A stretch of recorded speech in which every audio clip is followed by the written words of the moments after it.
চেতনা ফিরে এলে ধীরে ধীরে চোখ খুলে তমসাচ্ছন্ন সরু এক বেসমেন্টের মেঝেতে নিজেকে আবিষ্কার করে ঈশানী।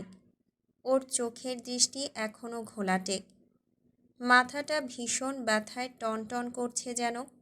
তখন ধাক্কা লেগে ব্যথা পাওয়ার দরুন নাকের ডগা রক্তিম হয়ে ফুলে আছে। বেসমেন্টের ময়লা মেঝেতে পড়ে পাতলা ফিনফিনে সাদা ফ্রকটায় ধুলোবালি লেগে একাকার।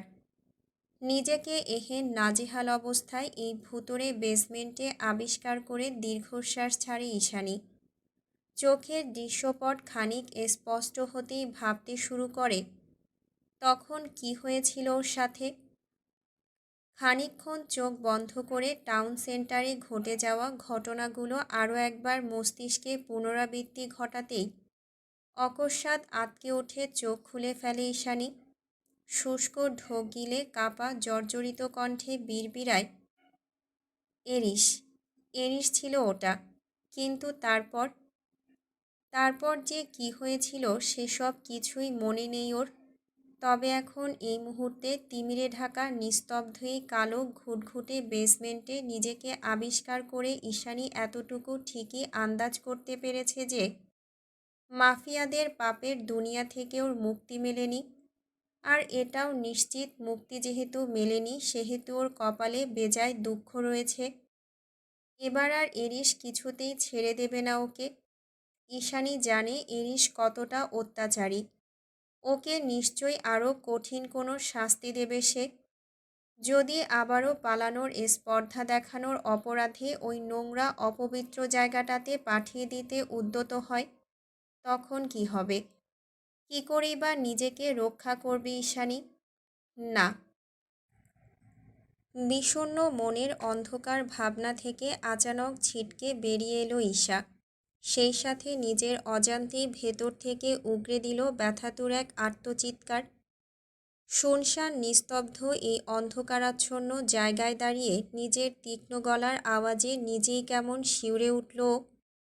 এতক্ষণ ধরে মন অযাচিত ভাবনায় বুঁদ হয়ে থাকলেও ধীরে ধীরে চারদিকের পরিবেশ অবলোকন করে কেমন গা হাত পা ছমছম করতে শুরু করেছে ঈশানীর।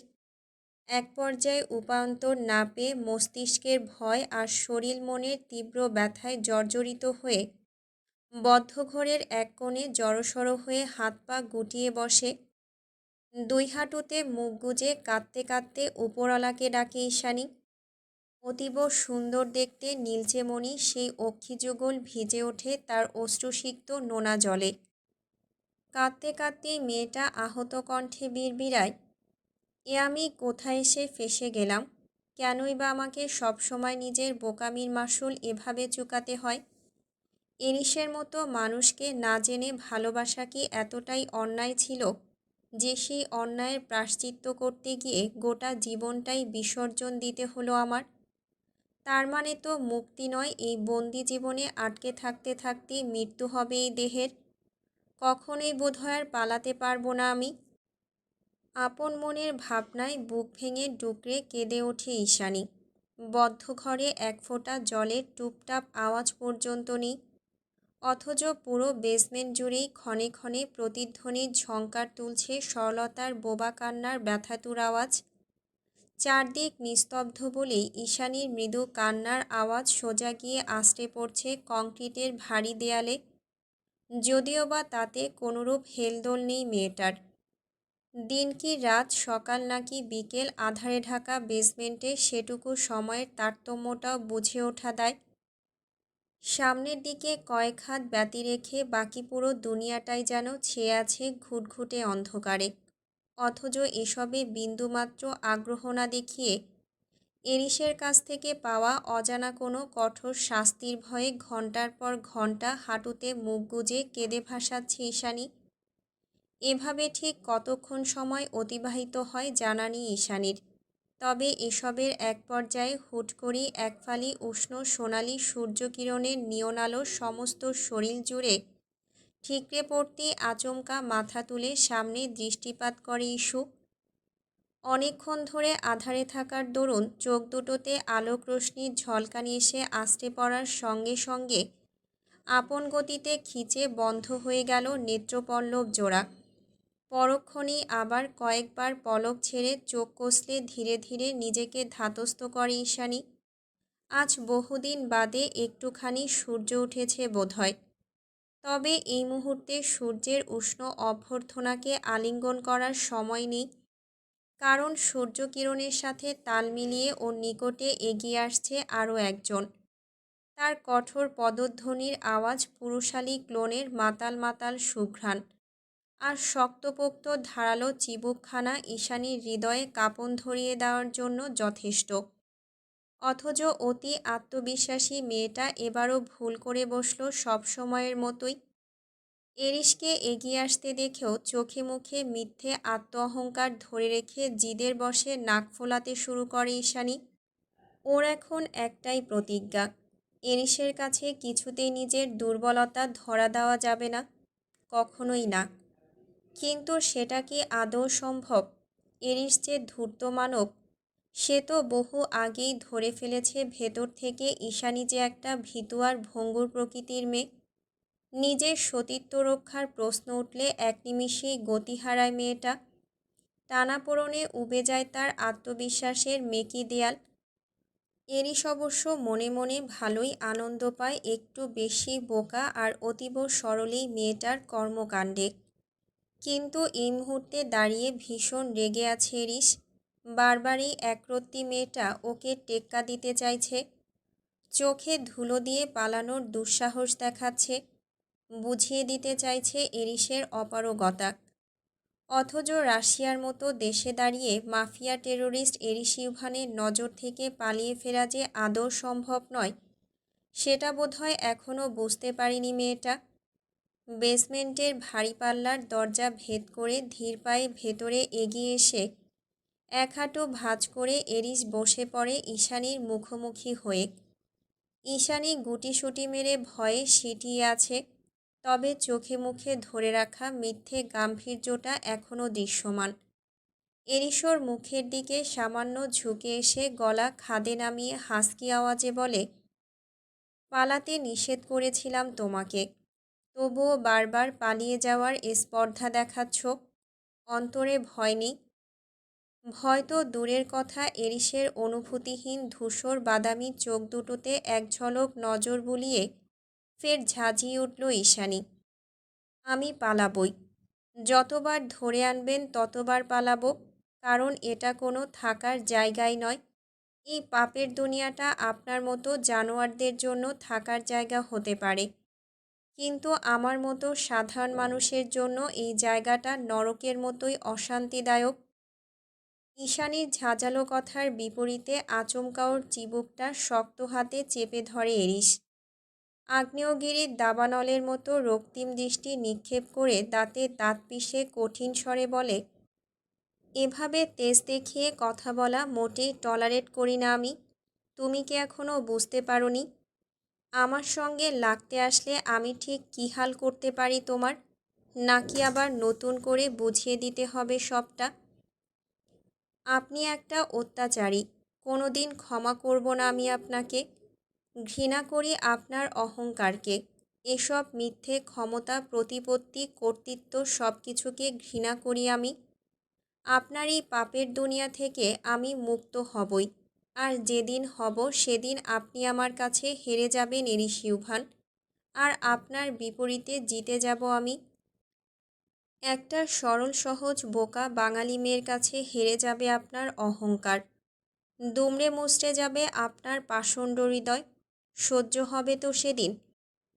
ঈশানীর বলা তীরের ফলার মতো ধারালো কথাগুলো এরিসের অহংকারী হৃদয়ে সামান্যও কি চির ধরাতে সক্ষম হয়নি? হয়েছিল বোধহয়। এই মেয়েটা যা বলেছে তার প্রতিটা কথাই দিবালোকের মতো সত্য এবং স্পষ্ট। এরিস তো আসলেই একটা হৃদয়হীন জানোয়ার। তবুও কেন যেন ঈশানীর মুখ থেকে বের হওয়া এই তীক্ষ্ণ কঠোর সত্যি কথাগুলো নির্বিঘ্নে গ্রহণ করতে পারল না এরিস।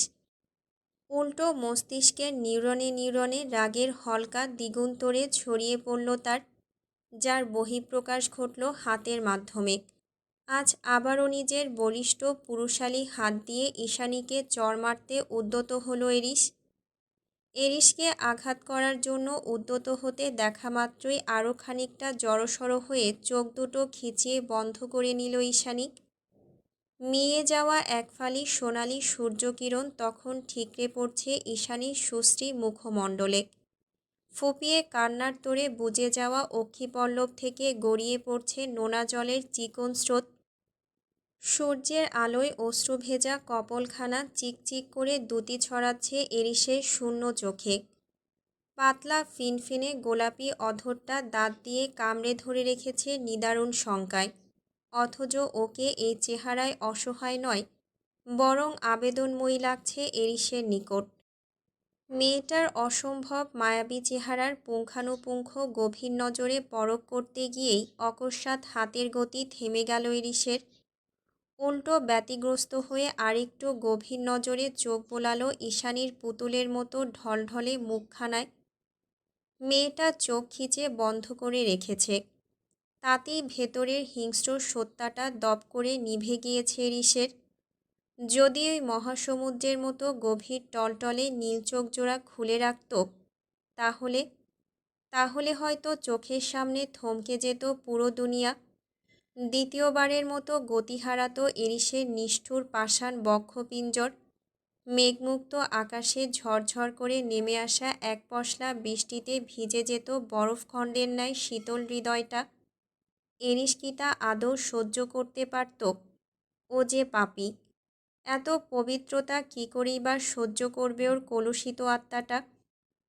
জীবনে প্রথমবার কোনো মেয়েকে এতটা সূক্ষ্ম নজরে পরখ করল এরিস। কথা তো ছিল মেয়েটাকে তার আসল জায়গা বুঝিয়ে দেওয়ার, কিন্তু তেমন কিছুই করতে পারল না। উল্টো নিজের মধ্যে থেকেও যেন কোথায় হারিয়ে গেল সে। এই মেয়েটার মাঝে কিছু তো একটা আছে, যা ওর মতো জানোয়ারকেও বশ করে দিতে সক্ষম। তবে কয়েক মুহূর্তের ব্যবধানে হুট করে আবার এতক্ষণ ধরে ভাবনার অনলে ডুবে যাওয়া হিংস্র সত্তাটা অকস্মাৎ আন্দোলন করে উঠল মস্তিষ্কে। ফলস্বরূপ মুহূর্তেই চোখের রং পাল্টে গেল এরিসের। তৎক্ষণাৎ মাথা থেকে ঈশানীর ভাবনা সরিয়ে গর্জে উঠল সে, তুমি এই পেন্ট হাউস ছেড়ে কোথাও যেতে পারবে না, কোনো দিনও না। আমি তোমাকে কখনোই জিততে দেব না, নেভার। একটা কথা কান খুলে শুনে রাখো বীজ, এরিস কখনো হারে না, কোনো দিন না। এরিসের গর্জনে চোখ বন্ধ রাখা অবস্থাতেই থরথর করে কেঁপে উঠল ঈশানী। ওর শরীরের কাঁপন লক্ষ্য করে ভ্রু কুঁচকাল এরিস। বাইরে থেকে নিজের কঠিন সত্তাটাকে ধরে রেখে আরও একবার অনুভূতিহীন দৃষ্টি বোলালো মেয়েটার সর্বাঙ্গে। এখনও একইভাবে বসে আছে ঈশানী। মারের ভয়ে অন্যদিকে ঘাড় ঘোরানোর দরুন স্পষ্ট হয়েছে তার নারীদেহের সূক্ষ্ম কলার বোনগুলো। রাজহংসীর মতো গমরঙা ত্বকে আলোর বিচ্ছুরণ যেন ঝিল ধরিয়ে দিচ্ছে এরিসের দুই চোখে। তবুও পলক ফেলছে না ও। উল্টো ভেতরে দাবিয়ে রাখা সহজ মনটা তাচ্ছিল্য করে হেসে বলে উঠল, সত্যি তো এটাই। এই মেয়েটাকে বাঁচানোর জন্যই তুই আজ টাউন সেন্টারে গিয়েছিলি। ড্যানিয়েলের স্টকাররা যাতে কিছুতেই ওর নাগাল না পায়, এমনকি মুখটাও যাতে দেখতে না পারে, সেজন্যই তো একা ড্রাইভ করে ওকে পেন্ট হাউস অবধি নিয়ে এলি। তুই মেয়েটাকে বাঁচাতে চাইছিস, ওর পবিত্র সত্তাটাকে এভাবেই অক্ষত রাখতে চাইছিস, অথচ নিজের আত্ম অহংকারকে প্রাধান্য দিয়ে মেয়েটাকে অযথা কষ্ট দিতে পিছুপা হচ্ছিস না। সঙ্গে সঙ্গে বিদ্রোহ করে উঠল ভেতরের পৈশাচিক মনটা। অন্য মনের কথায় ঘোর আপত্তি জানিয়ে বলল, মোটেই আমি ওকে বাঁচাতে চাইনি, আর না তোর পবিত্র সত্তা নষ্ট হয়ে গেলে আমার কোনো কিছু যায় আসে। আমি তো স্রেফ ড্যানিয়েলকে হারাতে চাই। ড্যানিয়েল ঈশানীকে আমার কাছ থেকে ছিনিয়ে নিতে চায়, আমি সেটা কিছুতেই হতে দেব না। আর এখানেই আমার জিত। ওকে যদি বিন্দুমাত্র কেয়ারি না করিস, তাহলে নিজের কোলে তুলে সযত্নে কেন নিয়ে এলি এখানে? ও যদি এতটাই তুচ্ছ হবে তো তুষারের কাছে দিয়ে দিলেই হতো। নিজ মনের গভীর প্রশ্নের কোনরূপ উত্তর খুঁজে পায় না এরিসের রকচটা হিংস্র বদমেজাজি মস্তিষ্কটা। যার ফলে নিজেই নিজের উপর চরম বিরক্ত হয়ে রেগেমেগে ঈশানীকে ফেলে রেখেই বেসমেন্ট থেকে হনহন করে বেরিয়ে যায় এরিস। ওদিকে এরিস বেরিয়ে যেতেই চোখজোড়া খুলে বন্ধ দরজার দিকে আহত দৃষ্টিপাত করে শরীরের ভার মেঝেতে ছেড়ে দিয়ে ডুকরে কেঁদে উঠল ঈশানী। সন্ধ্যা তিমিরে মুড়িয়ে গিয়েছে স্নিগ্ধ বরফে ঢাকা গহীন জঙ্গল।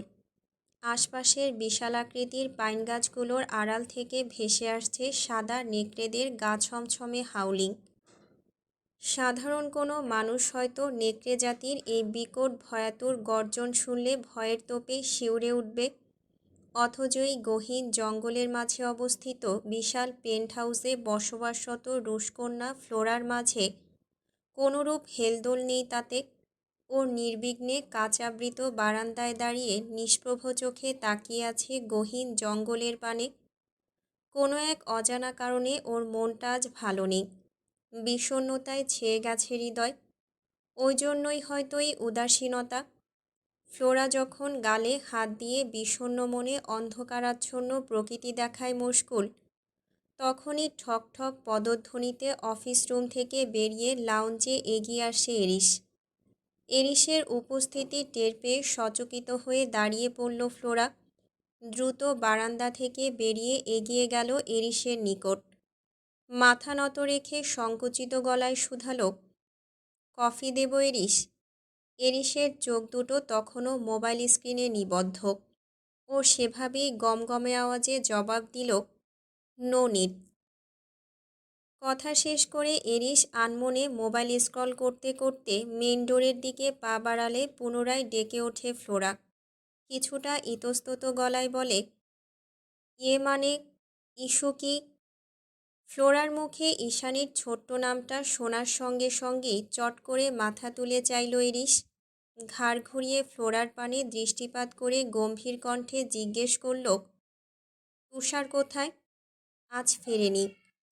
ফ্লোরার জবাব শুনে নিজের অজান্তেই ফোনটা মুঠোয় রেখে শক্ত করে হাত মুষ্টিবদ্ধ করে নিল এরিস। হঠাৎ করেই তীক্ষ্ণ কঠিন রূপ ধারণ করেছে তার ব্লেডের মতো ধারালো চোয়াল। চেহারা দেখেই বোঝা যাচ্ছে কোনো এক অজানা কারণবশত ভেতরে ভেতরে ফুঁসে উঠেছে এরিস। এক পর্যায়ে ভেতরের সেই নির্জীব ভাবনার ইতি টেনে ফ্লোরাকে কোনোরূপ প্রত্যুত্তর না করেই বড় বড় পা ফেলে পেন্ট হাউস থেকে বেরিয়ে গেল এরিস। এরপর এলিভেটরের সাহায্যে সোজা বেসমেন্টের সামনে গিয়ে থামল। শক্ত লোহার দরজা ঠেলে ভেতরে প্রবেশের সঙ্গে সঙ্গে কারো গোঙানির আওয়াজে সচকিত হয়ে উঠল এরিসের কর্ণগহ্বর।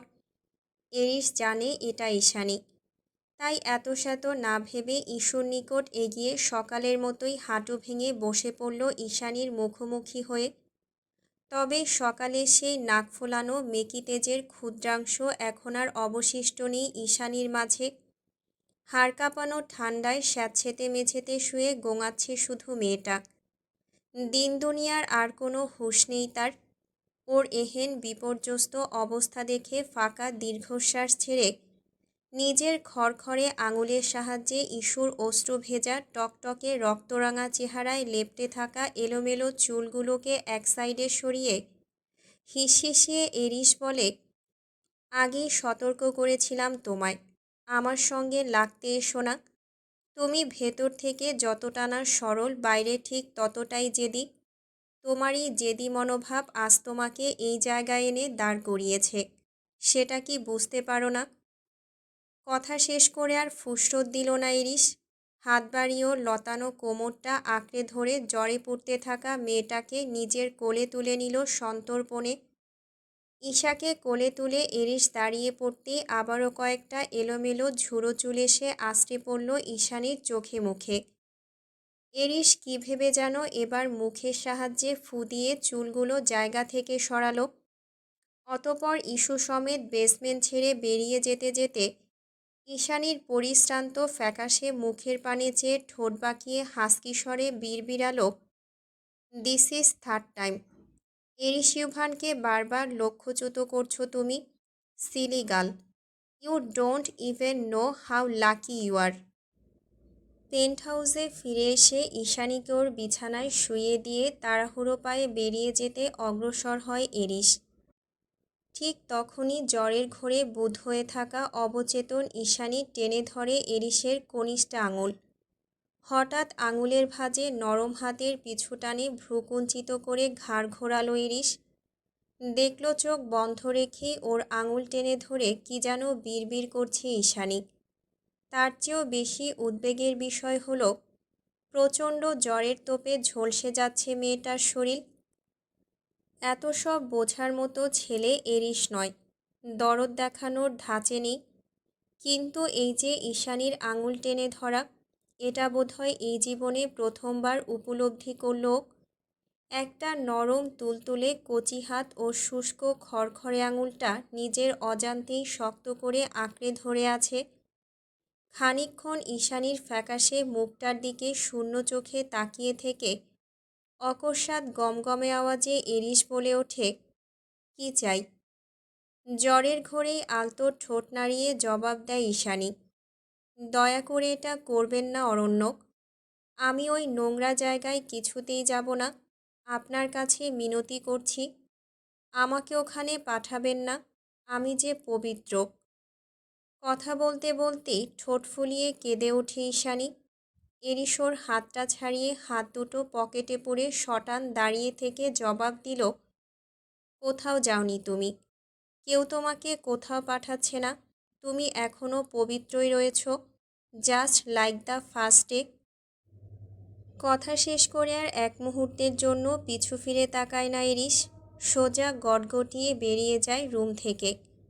ওদিকে ঈশানীর রুমের বাইরে পা রাখতেই কোথা থেকে যেন ছুটে আসে বোজো। ও বোধহয় আশেপাশে এরিসের শরীরের গন্ধ পেয়েছে, তাই গার্ডদের ফাঁকি দিয়ে দৌড়ে চলে এসেছে এখানে। বোজো কাছে এলে ওর লোমশ শরীরে আহ্লাদি হাত বুলিয়ে দেয় এরিস। মালিকের আদর পেয়ে আনন্দিত হয়ে বোজো হাউলিং করতে নিলে ওকে হুট করেই থামিয়ে দেয় এরিস। ঈশানীর ঘরে আর চোখে নজর বুলিয়ে মুখের উপর আঙুল ঠেকিয়ে বোজোকে সাবধানতার ইঙ্গিত প্রদান করে এরিস বলে ওঠে, "হুশ।" এরিসের হুকুমে থেমে যায় বোজো। এরপর আদেশ করা মাত্রই দুজন পালোয়ান মতো লোক এসে গলায় শিকল পরিয়ে টেনে টুনে নিয়ে যায় বোজোকে। কিন্তু একটা জিনিস বেশ কিছুক্ষণ ধরেই লক্ষ্য করেছে এরিস, কেন যেন বোজোর হাবভাব দেখে মনে হচ্ছিল বোজো ভেতরে যেতে চায় না। ক্রমাগত নাক টেনে কিছু একটা শোকার চেষ্টা করছিল সেই তখন থেকে, যেন চেনা পেন্ট হাউসে অচেনা কারো গন্ধ পেয়েই তারই অস্থিরতা। বোজো সাধারণ কোনো প্রাণী নয়, ও একটা হাইব্রিড জাতের সাদা নেকড়ে। ওর ঘ্রাণ শক্তি অত্যন্ত প্রখর। অপরিচিত ঘ্রাণে সবসময় এমন অদ্ভুত পাগলাটে আচরণ করে বোজো। আজও তার ব্যতিক্রম নয়। কিন্তু এই কড়া সিকিউরিটি ভেদ করে পেন্ট হাউসের ভেতরে ঢোকার মতো দুঃসাহস কেই বা দেখাতে আসবে? তার কি জীবনের মায়া নেই নাকি? খানিকক্ষণ একধ্যানে তাকিয়ে থেকে বোজোর সন্দিহান কর্মকাণ্ড লক্ষ্য করে চোখ ছোট ছোট করে ফেলল এরিস। ইদানিং ড্যানিয়েলের স্পাইদের উৎপাত বেড়েছে। তারা সর্বক্ষণ মুখিয়ে থাকে ঈশানীর সন্ধানে। আজ আবার বোজোর এহেন অদ্ভুত আচরণ। বিষয়টা নিয়ে তুষারের সঙ্গে আলাপ করতে হবে, সেই ভেবেই চিন্তিত মস্তিষ্কে করিডোর ছাড়িয়ে লাউঞ্জের দিকে পা বাড়ায় এরিস। করিডোর পার হয়ে লাউঞ্জে এসে এক পা দিয়েছে কি দেয়নি, তার আগেই চারদিক থেকে শখানিক বন্দুকের নল এসে জড়ো হলো এরিসের মাথায়। সবাই যখন চারদিক থেকে এরিসকে ঘিরে ধরেছে, ঠিক তখনই টমেটো প্রিন্স খ্যাত অ্যালেক্স এগিয়ে এসে কপাল বরাবর রিভলভার তাক করল এরিসের। এরিসকে এভাবে অকস্মাৎ ঘায়েল করতে পেরে খিকখিক করে কুটিল হাসে অ্যালেক্স। হাসতে হাসতেই বলে, "hands up mister python leader." এরিসের চোখে মুখে বিরক্তি। ওর ভাবভঙ্গিমা দেখে মনে হচ্ছে ওর সামনে কোনো জোকার দাঁড়িয়ে রিয়েলিটি শো দেখাচ্ছে। অগত্যা চারিদিকের তাক করানো লোড করা বন্দুকগুলোর দিকে এক নজর বুলিয়ে চোয়াল শক্ত করে এরিস বলে, "আমার পেন্ট হাউসে ঢুকে এসব জোকারগিরি করার সাহস হলো কি করে তোমার?" অ্যালেক্সের হাসি উবে গেল তৎক্ষণাৎ। নিজের শীতল চক্ষু মুহূর্তে অঙ্গার বানিয়ে ঝাঁঝিয়ে উঠল অ্যালেক্স। বলল, মেয়েটাকে ড্যানিয়েলের হাতে তুলে না দিয়ে তুমি আমার সঙ্গে বেইমানি করেছ এরিস। উল্টো একজন বিশ্বস্ত গার্ডকে মেরে আমার মিত্র ড্যানিয়েলকে আমার শত্রু বানিয়ে দিয়েছ। এত সহজে তোমায় আমি ছেড়ে দেব ভেবেছ? কোথায় ওই মেয়েটা? ওকে তো তুমি বিক্রি করার জন্যই নিয়ে এসেছো। তাহলে এখন পুতুল বানিয়ে ঘরবন্দি করে রাখার মানে কি? জাস্ট কিপ ইউর ভয়েস লো। সামন ইম্পর্ট্যান্ট ইজ স্লিপিং ইনসাইড। আর একবার গলার আওয়াজ বের হওয়ার সঙ্গে সঙ্গে তোমার জিভ টেনে ছিঁড়ে ফেলবো আমি অ্যালেক্স। অ্যালেক্সের শেষ বাক্যটা জিভের আগায় পৌঁছানোর আগেই দাঁতের দাঁত পিষে হুঙ্কার দিয়ে ওঠে এরিস। সামন? হু ইজ সামন? নিশ্চয়ই নীল চোখের সুন্দরী মেয়েটা, যার জন্য তুমি ব্লাড ডায়মন্ড পর্যন্ত হাতছাড়া করতে দ্বিধা করনি। আর ইউ ফাকিং ক্রেজি রিস্কা? টমেটো প্রিন্সের কথার পাছে এরিস নিরেট কণ্ঠে বলে, এরিস ইউভান কাউকে কৈফিয়ত দেয় না। আজ না হয় কাল ড্যানিয়েল ঠিকই মেয়েটাকে উঠিয়ে নিয়ে যাবে, তখন কি করবে তুমি? আমি এরিস একবার যখন বলেছি ওকে আমি দেব না, তখন চোখের দেখা তো দূরে থাক, ড্যানিয়েলের ছায়াটাও ওর শরীর স্পর্শ করতে পারবে না কোনো দিন। কণ্ঠে ক্রোধ উপচে পড়ছে এরিসের। একটা ঘুমন্ত সিংহকে জাগ্রত করার ফলাফল ঠিক কোন পর্যায়ের ভয়াবহ হতে পারে সেই ঘটনা আজ করতে পেরে শুষ্ক ঢোক গেলে অ্যালেক্স। এরিসের কপালে তাক করে রাখার রিভলভারটা এতক্ষণে নামিয়ে শান্ত অথচ ক্ষুব্ধ কণ্ঠে বলে, তুমি ব্যাপারটাকে পার্সোনালি নিয়ে নিচ্ছ এরিস। একটা সাধারণ মেয়েকে ধীরে ধীরে নিজের দুর্বলতা বানিয়ে ফেলছ। সেটা কি আদৌ আন্দাজ করতে পারছো তুমি? অ্যালেক্সের কথায় তাচ্ছিল্য করে হাসল এরিস। এরিস ঠোঁটের ক্রুদ্ধ হাসিটা ধরে রেখেই বলল, কাউকে দুর্বলতা বানাতে হলে হৃদয় থাকতে হয় অ্যালেক্স, আর আমি তো হার্টলেস। ওদিকে লাউঞ্জের এত সব কাহিনী দেখে তুষারকে ডাকতে হুড়মুড়িয়ে দোতলায় চলে যায় ফ্লোরা। দোতলার করিডোর ধরে এগিয়ে গিয়ে তুষারের রুমের সামনে পা রাখা মাত্রই আচমকা পেশিবহুল শরীরের ধাক্কায় 2 কদম পিছিয়ে গিয়ে হকচকিয়ে ওঠে ফ্লোরা। ব্যথা পেয়ে ফুলে যাওয়া কপালটায় সামান্য হাত বুলিয়ে চোখ তুলে তাকাতেই দেখতে পায় তুষার দাঁড়িয়ে আছে সামনে। তার মানে ধাক্কাটা মাত্রই তুষারের সঙ্গে লেগেছে। কি হয়েছে? এভাবে ছুটছিলে কেন হঠাৎ? তোমার হাবভাব দেখে তো মনে হচ্ছে আমার কাছে এসেছো। কিছু কি বলার ছিল? সব সময়ের মতোই ঠান্ডা নদীর মতো গলার আওয়াজ তুষারের। তার শান্ত সাবলীল রূপ দেখে কে বলবে এই লোকটা একজন গ্যাংস্টার? তুষারের কথার পাছে ফ্লোরা হাঁপাতে হাঁপাতে বলে, প্রিন্স। টমেটো প্রিন্স এরিসের কপালে রিভলভার তাক করে রেখেছে। ব্যাস। কথাটা শোনা মাত্রই শান্ত চোখ দুটো ধূমকেতুর হলকার মতোই অকস্মাৎ জ্বলে উঠল। তৎক্ষণাৎ এদিক ওদিক ঘাড় ফুটিয়ে হাতের রিভলভারটা লোড করতে করতেই লাউঞ্জের দিকে এগিয়ে গেল তুষার। নিঃশব্দে এগিয়ে গিয়ে একেবারে আচমকা বন্দুক নিয়ে ঠেকালো অ্যালেক্সের ঘাড়ের মাঝখানে। ওর মুভমেন্টগুলো এতই দ্রুত আর প্রফেশনাল ছিল যে সবটা কেমন চোখের পলকে হয়ে গেল। অ্যালেক্সের গার্ডসটা সব চোখের সামনেই ছিল, অথচ তারাও এই মুহূর্তে বিস্ময়ে কিংকর্তব্য বিমূঢ়। Hands up. এই পেন্ট হাউসে দাঁড়িয়ে পাইথন লিডারের কপালে রিভলভার তাক করার দুঃসাহস দেখানোর অপরাধে আপনার মস্তিষ্কটা এই মুহূর্তে ঝাঁঝরা করে দেব আমি অ্যালেক্স। তুষারের ক্ষিপ্ততা দেখে ভয়ে অ্যালেক্সের শরীরে রক্ত ঠান্ডা হয়ে যাওয়ার উপক্রম। ও শঙ্কিত কণ্ঠে এরিসকে ডেকে উঠল তৎক্ষণাৎ, হেই রিস্কা, হেল্প মি। আমি তো শুধু তোমাকে ওয়ার্ন করতে এসেছিলাম, ব্যাস এতটুকুই। অ্যালেক্সের কথার পাছে এরিস কিছু বলবে তার আগেই ঢুলো ঢুলো পায়ে লাউঞ্জে এসে হাজির হয় ঈশানী। ঈশানীর আগমন টের পেয়ে ওর দিকে রক্তচক্ষু নিক্ষেপ করে এরিস। ওদিকে এরিসের এহেন চাহনিতে ভরকে গিয়ে আস্তে করে ফ্লোরার আড়ালে গিয়ে দাঁড়িয়ে পড়ে ঈশানী। আড়াল থেকেই ফোলা ফোলা নীল চোখ জোড়া বের করে উকি দেয় সামনের দিকে।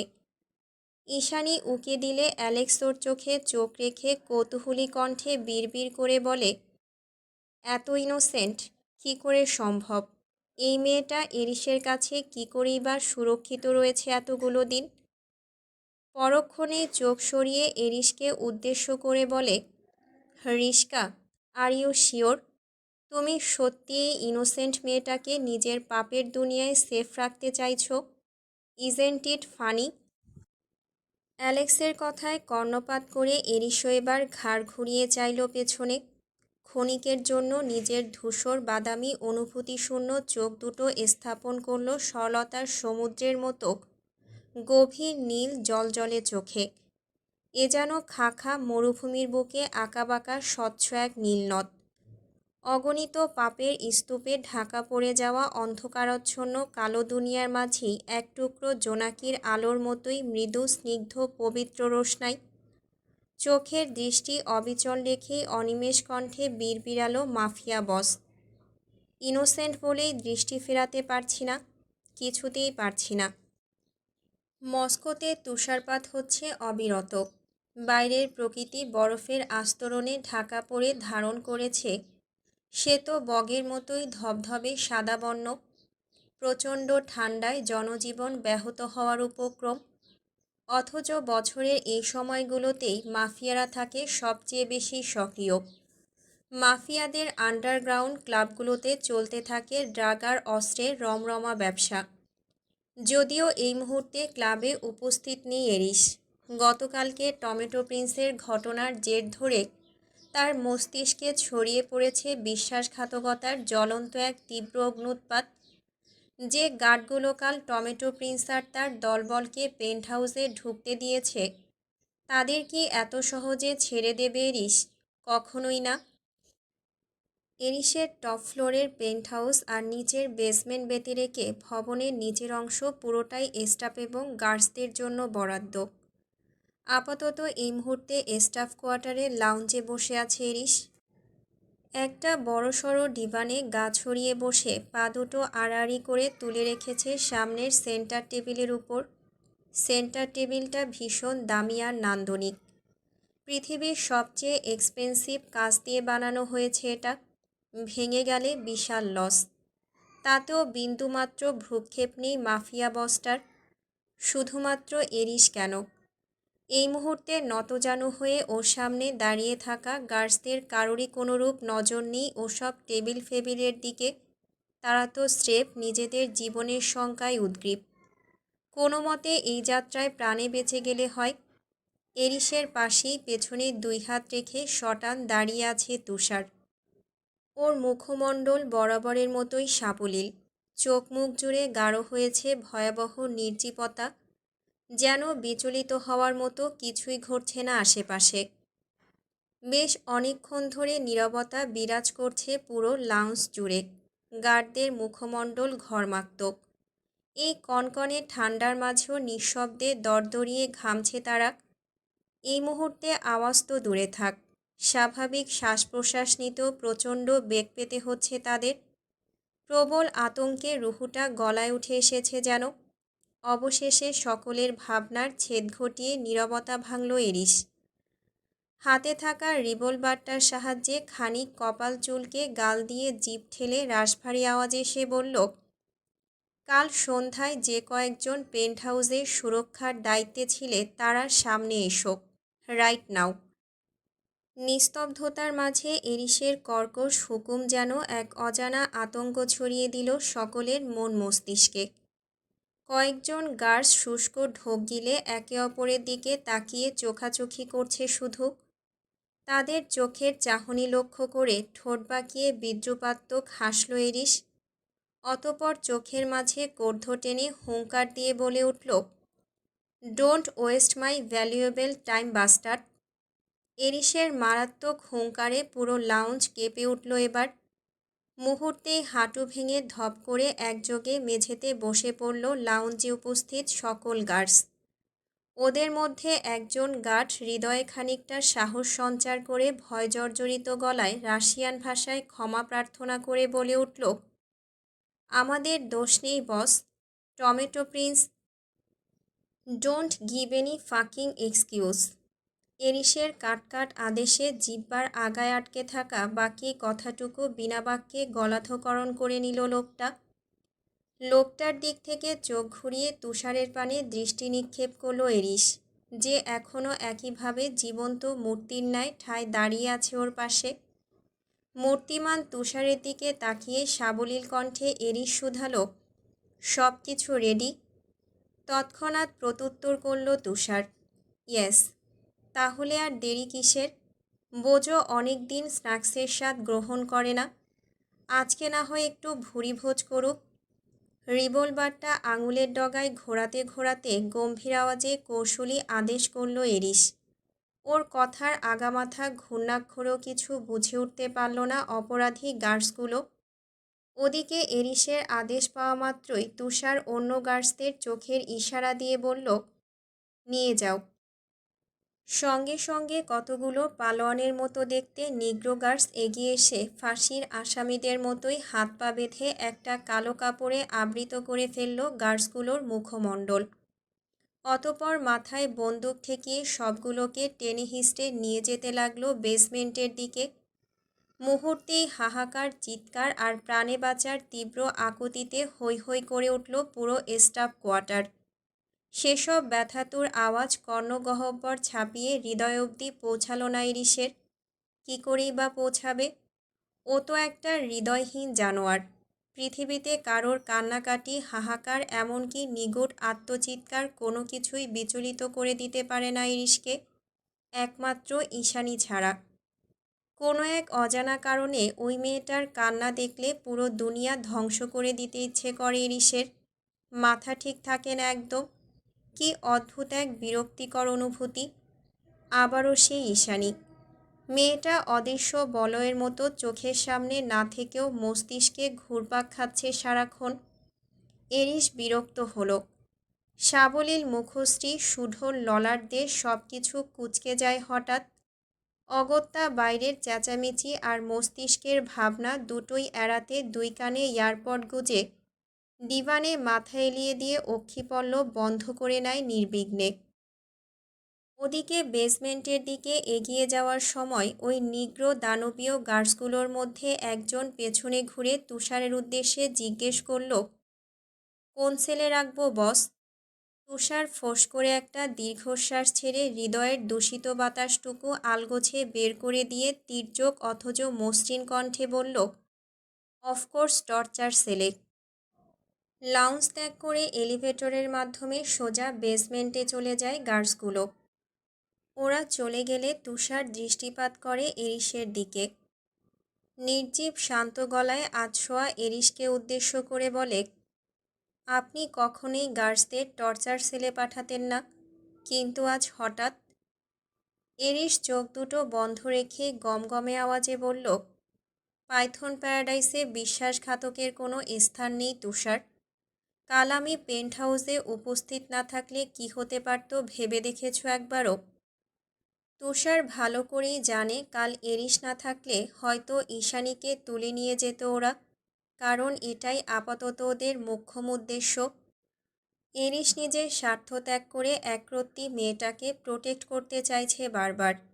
সেই মেয়ের মাঝে কিছু তো রহস্য আছেই। আপাতত সেই অজানা রহস্য উদ্ঘাটনে মরিয়া ড্যানিয়েল। তুষার ভাবল কিয়ৎক্ষণ, অতপর নিশ্চিত হওয়ার জন্য পুনরায় শুধালো, আপনি কি মিস ব্লু আইট অ্যাঞ্জেলের প্রতি কোনো কারণে অবসেসড এরিস? তুষারের কথা সুস্পষ্ট প্রশ্নটা বিষাক্ত তীরের ফলার মতোই এরিসের মস্তিষ্কে গিয়ে বিঁধল হঠাৎ। ও চট করে উঠে দাঁড়ালো ডিভান ছেড়ে। তুষারের দৃষ্টি এড়িয়ে বাইরের অবিরাম পেঁজা তুলার মতো তুষারপাতের দিকে গভীর দৃষ্টিতে চেয়ে তুষারের প্রশ্নটা সম্পূর্ণ উপেক্ষা করে গম্ভীর গলায় বলল, তুমি যা ভাবছ তেমন কিছুই নয় তুষার। আমার মাফিয়া প্যারাডাইসের দিকে যে হাত বাড়াবে সেই মারা পড়বে, কারণ এরিস ইভান কাউকে সেকেন্ড চান্স দেয় না, কোনো দিন না। অথচ মিস ব্লু আইট অ্যাঞ্জেলকে 1000টা সেকেন্ড চান্স দিয়ে বসে আছেন আপনি এরিস। হতাশায় দীর্ঘশ্বাস ছেড়ে তুষার মনে মনে নির্লিপ্ত কণ্ঠে কথাটা ওড়ালেও ঠোঁট নাড়িয়ে মুখে বলল, আপনাকে ডিস্টার্ব লাগছে। আজকের মতো পেন্ট হাউসে গিয়ে রিল্যাক্স করুন, এদিকটা আমি সামলে নিচ্ছি। ঈশানীর জ্বরটা পুরোপুরি সারেনি এখনও। কাল সারা রাত তীব্র জ্বরে বেঘোরে বিলাপ করেছে মেয়েটা। ফ্লোরাও শিওরে বসে মাথায় জলপট্টি দিয়েছে সারাটাক্ষণ। ঈশানীর সাথে সাথে ফ্লোরাও ঘুমায়নি একদণ্ড। ভোররাতের দিকে ঘাম দিয়ে জ্বরটা কমে এলে স্বস্তিতে ঘুমিয়ে পড়ে ঈশানী। ফ্লোরা নিজেও একটু বিশ্রাম নেওয়ার প্রয়াসে চলে যায় নিজের রুমে। আর এখন একটু বেলা ফুটতেই ঈশানীর জন্য গরম গরম স্যুপ বানানোর উদ্দেশ্যে কিচেনে এসে হাজির হয় ফ্লোরা। ব্যস্ত হাতে শুরু করে কাটাকাটির কাজ। ফ্লোরার মনোনিবেশ পুরোটাই স্যুপের হাঁড়িতে নিবদ্ধ। চামচ দিয়ে আলতো হাতে নেড়ে নেড়ে স্যুপের ঘনত্ব পরিমাপ করছে ফ্লোরা। ঠিক এমন সময় দরজা ঠেলে ভেতরে প্রবেশ করে এরিস। ওর চোখে মুখে স্পষ্ট ক্ষুব্ধতা। দেখেই বোঝা যাচ্ছে বিশেষ কোনো কারণে বেজায় চটে আছে সে। লম্বা লম্বা পা ফেলে হনহনিয়ে দোতলায় অফিস রুমের দিকে যেতে যেতে গম্ভীর গলায় ফ্লোরাকে আদেশ করে বলল, ব্ল্যাক এসপ্রেসো উইদাউট সুগার। যাত্রাপথে কথাটা বলে হাওয়ার বেগে দোতলায় চলে গেল এরিস। ফ্লোরা হ্যাঁসূচক মাথা নাড়িয়ে আবারও মন দিল স্যুপে। ওকে উদাস লাগছে ভীষণ। এরিস যখন গটগটিয়ে উপরে চলে যাচ্ছিল তখনই রুম থেকে বেরিয়ে কিচেনে উপস্থিত হয় ঈশানী। এরিসের চড়া হুকুম শুনে ওর যাওয়ার দিকে একপল চেয়ে মেয়েটা উদাসীন ভঙ্গিতে বলে ওঠে, চিনি ছাড়া এসপ্রেসো, ইয়াক! এতটা তেতো পানীয় কেউ কী করে পান করতে পারে? উনি কি আদৌ মানুষ? ঈশানীর আওয়াজ পেয়ে ঘুরে তাকালো ফ্লোরা। উদ্বিগ্ন হয়ে ওর কপালে আলতো করে হাত রেখে জ্বরের অবস্থা পরিমাপ করে স্বস্তির নিঃশ্বাস ছেড়ে বলল, জ্বরটা এখন একদম নেই, বুঝে শুনে ঠান্ডাটা লাগিও, কেমন? ফ্লোরার কথা শুনে আন্তরিকতায় ঠোঁট প্রসারিত করল ঈশানী। অতঃপর ওর হাতটা নিজের হাতের মধ্যে নিয়ে কৃতজ্ঞতা জড়ানো কণ্ঠে বলল, কাল রাতের জন্য তোমাকে ধন্যবাদ ফ্লোরা। সত্যি ধন্যবাদ দিতে চাও? চোখ ছোট ছোট করে শুধালো ফ্লোরা। ঈশানী ফিক করে হেসে জবাব দিল, সন্দেহ আছে? তৎক্ষণাৎ মুখের সামনে কফির মগটা ধরে ঠোঁট উল্টালো ফ্লোরা। ড্যাব ড্যাব করে তাকিয়ে আদুরে স্বরে বলে উঠল, এটা এরিসের অফিস রুমে রেখে এসো প্লিজ।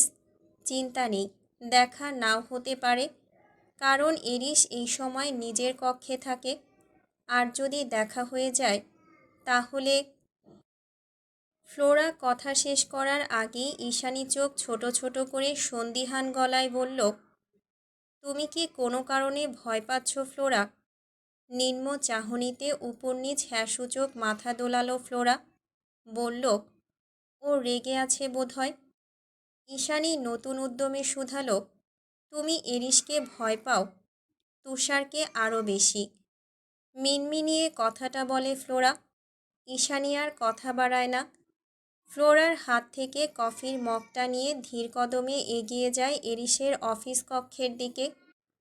এতক্ষণ ধরে ফ্লোরার সামনে নিজের মেকি আত্মবিশ্বাসটুকু অহর্নিশ ধরে রাখলেও সিঁড়ি ডিঙিয়ে দোতলার করিডোরে পা রাখতে না রাখতেই ভেতরের সব আত্মবিশ্বাস যেন কর্পূরের ন্যায় উবে গেল কোথাও।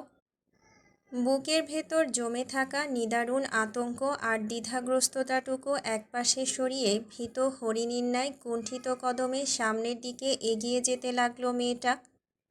কক্ষের সামনে এসে কয়েকবার শুষ্ক ঢোক গিলে মনে মনে ঈশানী বলে, কফিটা রেখে আসারই তো ব্যাপার, কিচ্ছু হবে না, জানোয়ারটা রুমের মধ্যে না থাকলেই হলো। মনে মনে হাজারটা শান্তিবাণী আউড়ে নিজেকেই নিজে খানিকটা ধাতস্থ করে কাপা হাতে দরজা ঠেলে ভেতরে প্রবেশ করে ঈশানী। তবে ভেতরে প্রবেশের সঙ্গে সঙ্গে আচমকাই থমকে গেল ওর দুই পা। চোখের সামনে অনাকাঙ্ক্ষিত এক দৃশ্য দেখে অজান্তেই দুমড়ে মুচড়ে উঠল ভেতরের তনু হৃদয়টা।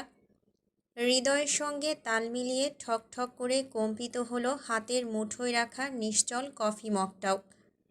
মাত্র কয়েক সেকেন্ডের একটা অনাকাঙ্ক্ষিত দৃশ্যপট মানসপটে আটকে গেল ভীষণ জোরালো ভূমিকায়।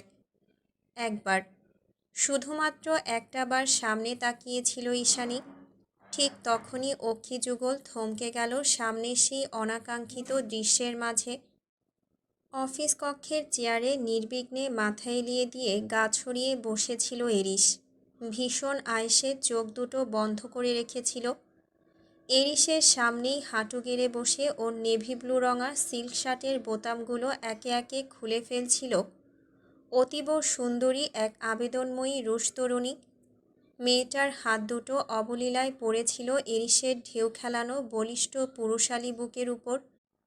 অকস্মাৎ দরজা ঠেলে ভেতরে প্রবেশ করে এইটুকু দেখা মাত্রই তড়াক করে চোখ নামিয়ে নিল ঈশানী। চোখের সামনে এহেন দৃশ্য দেখে অজানা যাতনায় বিদীর্ণ হলো ওর ভেতরটা। হাত পা কাঁপছে। না জানি এরিস ওকে কী করবে এখন। তবে তার চেয়েও বেশি যেটা হচ্ছে তা হলো কষ্ট, অজ্ঞাত কষ্টে ভেতরটা নীল হয়ে উঠেছে যেন। কারণ এতটুকুতেই আর বুঝতে বাকি নেই ঈশার যে এই মুহূর্তে এখানে ঠিক কী হতে যাচ্ছিল। এরিস হয়তো এই সুন্দরী রুশ মেয়েটার সঙ্গে অন্তরঙ্গ সময় কাটাতো এক্ষুনি। কিন্তু ঈশানীর আগমন বরাবরের মতোই বদলে দিল দৃশ্যপট। ঈশানী ভেতরে প্রবেশ করার সঙ্গে সঙ্গে ওকে দেখতে পেয়ে এক ধাক্কায় এরিস নিজের থেকে দূরে সরিয়ে দিল মেয়েটাকে। অযাচিত রুশ মেয়েটা হুমড়ি খেয়ে পড়ে গেল মেঝেতে। সেদিকে বিন্দুমাত্র পরোয়া না করে চেয়ার ছেড়ে উঠে দাঁড়িয়ে ঈশানীর দিকে বিরক্তিকর দৃষ্টি নিক্ষেপ করে এরিস, যেন এক্ষুনি দুই চোখ দিয়ে ভস্ম করে দেবে ওকে। তবে ঈশানী আর দাঁড়ায় না এক মুহূর্ত। কোনো মতে কাপা হস্তে ক্যাবিনেটের উপর মগটা রেখে দৌড়ে বেরিয়ে যায় অফিস রুম থেকে। ঈশানী চলে গিয়েছে সেই কখন। এখনও করিডোরের দিকে নিশ্চল নয়নে চেয়ে আছে এরিস। মূলত এরিসকে একটু মি টাইম দেওয়ার উদ্দেশ্যে তুষারি পাঠিয়েছিল সুন্দরী এই রুশ মেয়েটাকে। কিন্তু ঈশানীর ওই নীল জলরাশির মতো চোখ দুটো দেখার সঙ্গে সঙ্গে মস্তিষ্ক এলোমেলো হয়ে গেল এরিসের। অহেতুক রাগ হতে লাগলো রুশ মেয়েটার উপর।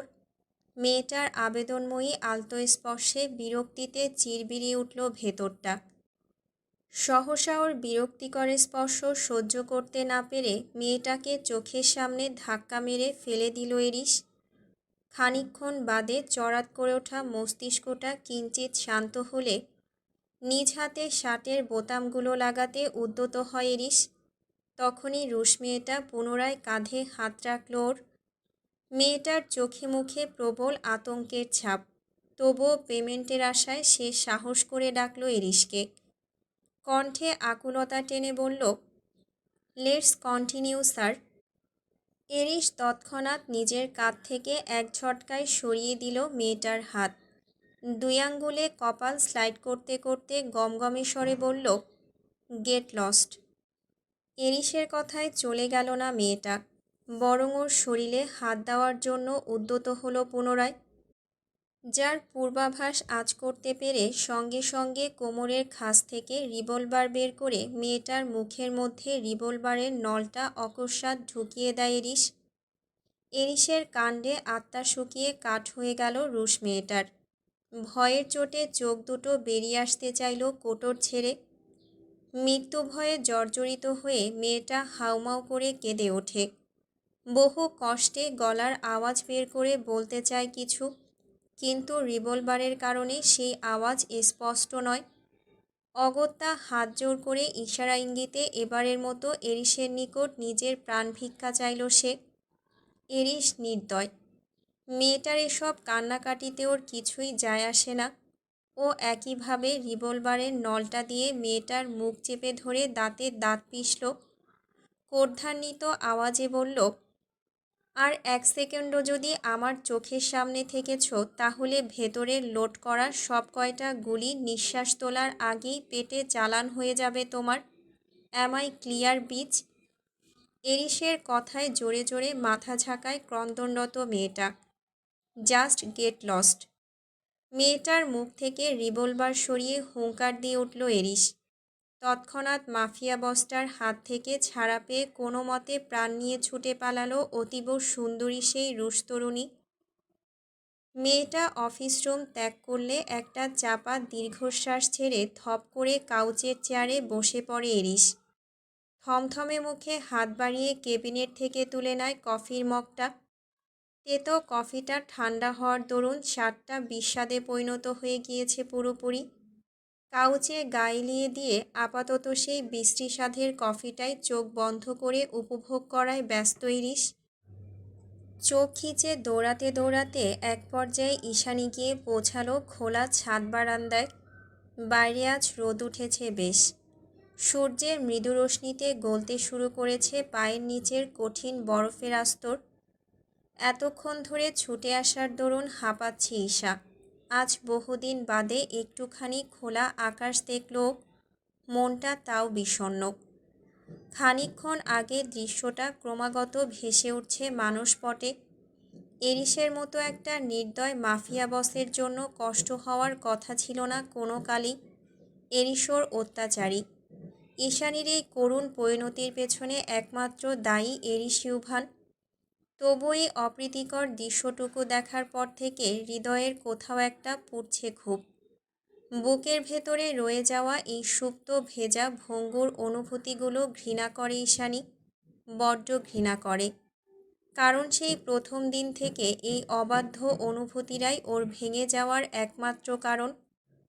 সহসা ভেতরের অযাচিত কষ্টগুলো একপাশে সরিয়ে গুটি গুটি পায়ে এগিয়ে গিয়ে ছাদ বারান্দার কার্নিশ ঘেঁষে দাঁড়ালো ইস্যু। শীতের সকালে পিঠ পিছলে যাওয়া কোমল রোদটুকু স্বর্গের মতোই আরামদায়ক ঠেকছে শরীরে। অদূরে কোনো এক ধর্মশালা থেকে ঢং ঢং করে ভেসে আসছে গির্জার প্রতিধ্বনি। তার পাশেই নাম না জানা পাখির কিচিরমিচির কলরব। হুট করে আজ সকালটা ভীষণ পবিত্র আর স্নিগ্ধ ঠেকছে ঈশানীর নিকট। চোখ বুজে নাক টেনে স্নিগ্ধ সতেজ বাতাসটুকু ভেতরে পুরে একাই বিড়বিড়ালো, এত এত পবিত্রতা আর স্নিগ্ধতার মাঝে আমি এক অন্ধকারাচ্ছন্ন পাপের দুনিয়ায় আটকা পড়ে আছি, যেখানে না আছে মুক্তি আর না আছে মৃত্যু। উপহাসের সুরে কথাটা বলতে গিয়ে গলা ধরে এলো ঈশানীর। কান্নারা একযোগে দলা পাকিয়ে বিদ্রোহ করে উঠল কণ্ঠনালীতে। অবশেষে না চাইতো বুকের ভেতরে বইতে থাকা প্রবল জলোচ্ছ্বাসের বহিঃপ্রকাশ ঘটিয়ে 2 ফোঁটা অশ্রুজল গড়িয়ে পড়ে সরলতার গাঢ় নীল চোখের কার্নিশ বেয়ে। ঠিক সেই সময় কোথা থেকে যেন একটা ধবধবে সাদা পায়রা উড়ে এসে ঠাঁই নিল ঈশানীর সরু কাঁধের উপর। অগত্যা অতিথির আগমনে কান্নাকাটিতে লাগাম টানল ঈশানী। কাঁধ থেকে এনে আলগোছে 2 হাতে আগলে ধরল পায়রাটিকে। আশেপাশের কোনো চার্চ থেকে পালিয়ে এসেছে বোধহয়। শ্বেতরঙা অপ্সরার ন্যায় পায়রাটাকে মুখের সামনে ধরে ওর কপালে কপাল ঘষে আদুরে গলায় ইস্যু বলল, এই ঠান্ডার মাঝে পালিয়ে আসার আর জায়গা পেলি না? এটা অহংকারী এরিসের পাপের রাজত্ব। এখানে ভুল করেও কেউ আসে বোকা মেয়ে? চল, তোকে খাবার দেই। আদুরে আলাপন শেষে নির্হারা অবলা পাখিটাকে সঙ্গে নিয়েই পেন্ট হাউসের ভেতরে চলে যায় ঈশানী। গত বেশ কিছুদিন ধরেই পেন্ট হাউসে আনাগোনা নেই এরিসের। আর এরিস পেন্ট হাউসে না থাকার মানে হলো সেই কটা দিন নির্দিষ্ট একটা গণ্ডির মধ্যে থেকেই মুক্ত আকাশে ডানা ঝাপটানো পাখির ন্যায় আনন্দে উল্লাসে দিন কেটে যায় ঈশানী আর ফ্লোরার।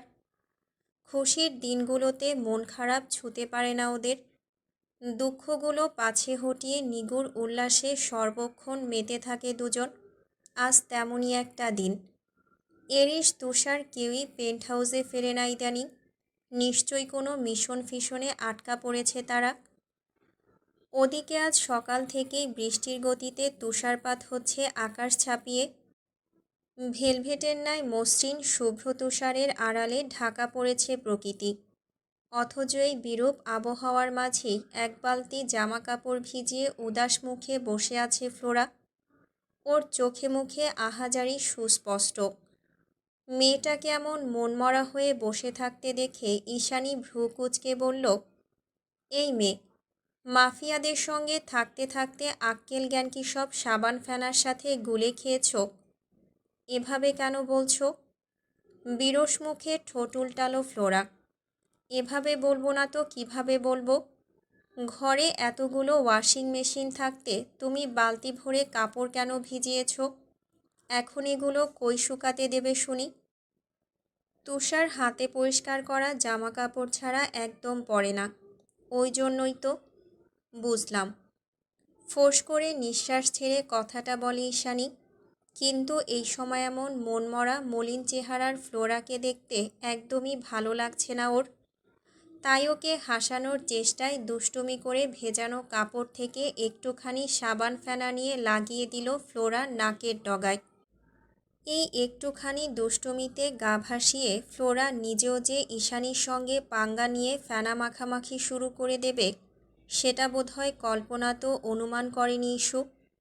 যার ফলস্বরূপ কয়েক মুহূর্তের মাঝেই পুরো লাউঞ্জ জুড়ে জলকেলি শুরু করে দিয়েছে ওরা দুজন। ওদের খিলখিল হাসির শব্দ আর অনর্গল ছোটাছুটিতে হুট করেই যেন প্রাণ ফিরে পেয়েছে বিস্তৃত জঙ্গলের মাঝে অবস্থিত মৃত্যুপুরীর ন্যায় নির্জীব এই মাফিয়া পেন্ট হাউস। ক্লাব থেকে মাত্রই পেন্ট হাউসে ফিরেছে এরিস।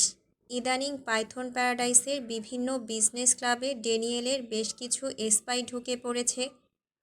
কয়েকজনকে অবশ্য শনাক্ত করতে সক্ষম হয়েছে গার্ডসরা। তবে এরিস এখনও চুপচাপ অনুসরণ করে যাচ্ছে তাদের। কারণ তাদের এবারের টার্গেট এরিসের প্যারাডাইস নয়, বরং অন্য কিছু, যার প্রেক্ষিতে এরিস আর তুষার দুজনেই ড্যানিয়েলের উদ্দেশ্য জানার জন্য কিছুদিন ধরেই ছদ্মবেশে ঘুরে বেড়াচ্ছে শনাক্তকৃত এসপাইদের আশেপাশে। দুদিন ধরে না ফিরলেও আজ হুট করেই পেন্ট হাউসে ফিরে এসেছে এরিস। পরনে তার কালো হুডি আর কালো বেসবল ক্যাপ। মোট কথা আগাগোড়া কালো দিয়ে মোড়ানো তার শরীর। বাইরে থেকে ফেরার দরুন কালো হুডির যত্রতত্র জমে আছে পেঁজা তুলোর মতো শুভ্র বরফকুচি। কালো কুচকুচে হুডির উপর ঝুরঝুরে বরফকণাগুলো সফেদ হিরকের ন্যায় চিকচিক করছে ওর সমস্ত শরীরে। সদর দরজা খুলে ভেতরে ঢুকে বড় বড় পা ফেলে হনহনিয়ে দোতলার দিকে এগুচ্ছিল এরিস। ঠিক তখনই লাউঞ্জ থেকে ভেসে আসা অপার্থিব এক খিলখিল হাসির ঝংকারে অকস্মাৎ মাঝপথে পা দুটো থমকে যায় লম্বাটে লোকটার। একটা সুমিষ্ট প্রাণচঞ্চল হাসির তরঙ্গে অভাবনীয় মাদকতা ছড়িয়ে পড়ে এরিসের কর্ণকুহরে, যার দরুন নিজের অজান্তেই পুরোপুরি নিশ্চল হয়ে পড়েও। জীবনে প্রথমবার নিজের পেন্ট হাউসে দাঁড়িয়ে এমন কিছুর মুখোমুখি হলো এরিস। এমন মেয়েলি হাসির আওয়াজে কোনোরূপ ভাবান্তর হওয়ার কথা ছিল না ওর মাঝে। কিন্তু এই মুহূর্তে কিছুতেই এই প্রাণবন্ত হাসিটুকু উপেক্ষা করে সামনে এগুতে পারছে না এরিস। কোনো এক অদৃশ্য মায়াজাল চলন্ত পা দুটোকে নিদারুণ শক্তি বলে করে রেখেছে স্থির আর অচল। সহসা সেখানে দাঁড়ানো অবস্থাতেই লাউঞ্জ থেকে ক্রমাগত ভেসে আসা হাসির আওয়াজ অনুসরণ করে তৎক্ষণাৎ এক ঝটকায় মাথার হুডিটা সরিয়ে পেছনের দিকে নিক্ষেপ করে এরিস। এই প্রথমবার ঈশানীকে এভাবে প্রাণ খুলে হাসতে দেখে কয়েক সেকেন্ডের মাঝেই গতি হারায় ভেতরের অন্তঃকরণ। মাথা থেকে হুডি খোলার সঙ্গে সঙ্গে তার শরীরে লেগে থাকা ক্ষুদ্র বরফকণাগুলো ঝরঝর করে ছড়িয়ে পড়ে সমগ্র মেঝেতে। তকতকে শ্বেতপাথরের মেঝেটা ভরে ওঠে নোংরা জলে। তাতেও কোনোরূপ ভ্রুক্ষেপ নেই এরিসের। কারণ হুডি সরিয়ে পেছনে দৃষ্টিপাত করতেই এরিস দেখতে পায় একটা অপরূপা নীল চোখের মেয়েকে, যে হাসছে, খিলখিলিয়ে হাসছে। তার হাসিতে মুখরিত হয়ে আছে সমগ্র পেন্ট হাউস। মেয়েটার ঢলঢলে আদরে মুখমণ্ডল জুড়ে ফেনায় মাখামাখি, তবুও তার হাসির ঝংকার যেন অতুলনীয় এক বাদকের বাজানো মাদকীয় বাজনা। তার প্রাণোচ্ছল হাসির রিমঝিম আওয়াজ যেন কর্ণকুহর ছাপিয়ে বহু বছর ধরে তালা লাগানো এরিসের হৃদগহীনে কড়া নেড়ে গেল আচমকা। নিজের অজান্তেই সেই তখন থেকে নিষ্প্রভ ক্লান্তিহীন চোখে মেয়েটার হাস্যোজ্জ্বল মুখের দিকে ফ্যালফ্যাল করে অবাক দৃষ্টিতে ঘাড় ঘুরিয়ে তাকিয়ে আছে এরিস। ওর নিগুড় চাহনি দেখে মনে হচ্ছে নীলাম্বরীর খিলখিল হাসির মাঝে এই মুহূর্তে পুরো দুনিয়া থমকে আছে ওর। ফ্লোরার সঙ্গে দুষ্টুমির এক পর্যায়ে ঈশানীর চোখ আটকে যায় সিঁড়ির সামনে স্তব্ধ হয়ে থাকা নিষ্ঠুর মানবের চোখে। অগত্যায় বিনা দ্বিধায় মিলন ঘটে দুই জোড়া অক্ষি যুগলের। ঈশানী খেয়াল করল এরিস ঘাড় বাঁকিয়ে অনুভূতিহীন চোখে ওর দিকেই একধ্যানে চেয়ে আছে শুধু। এরিসের এহেন অহেতুক নিষ্প্রভ চাহনিতে ভরকে যায় ইস্যু। মুহূর্তেই মলিনতা ঘিরে ধরে নীলাম্বরীর সমগ্র মুখমণ্ডল জুড়ে। ভীত সন্ত্রস্ত আর চোখে আরও একবার এরিসকে পরখ করে তাড়াহুড়ো করে চোখ সরিয়ে অন্যদিকে ঘুরে দাঁড়ালো ঈশানী।